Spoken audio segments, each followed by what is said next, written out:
बूंद एक दुखद दास्तां। सुबह जब तू नहाकर बाहर निकला तब मैं गिर रही थी। टप टप की हर आवाज के साथ मैं यूं ही नाली में बहती जा रही थी।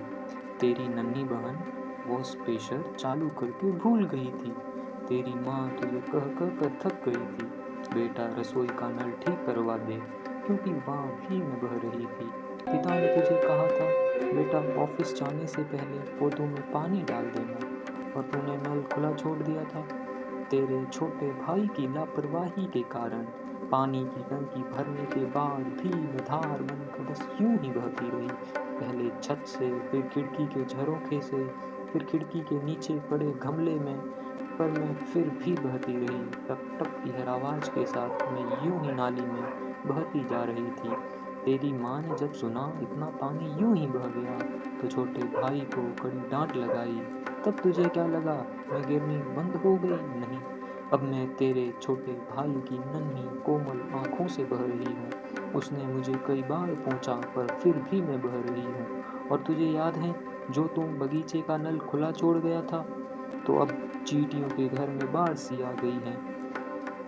कईयों ने अपने अंडों को खोया और कई साथियों को भी। और ये सब बस तेरे कारण। शायद तुझे मेरी अहमियत मालूम नहीं, इसीलिए तू इतनी लापरवाही बरतता है। मैं व्यर्थ बहती रहती हूँ और तुझे कोई फर्क नहीं पड़ता है। तुझे पता नहीं मेरी ताकत का। मैं पन्ने पर गिर जाऊं तो इतिहास मिटा सकती हूँ, लहर बन जाऊं तो मानव विकास मिटा सकती हूँ, और अगर गायब हो जाऊं तो ये सांस मिटा सकती हूँ। क्या होगा अगर तू थका हारा प्यासा ऑफिस से लौटे, नल चलाए और मैं वहाँ मिलूं ही ना?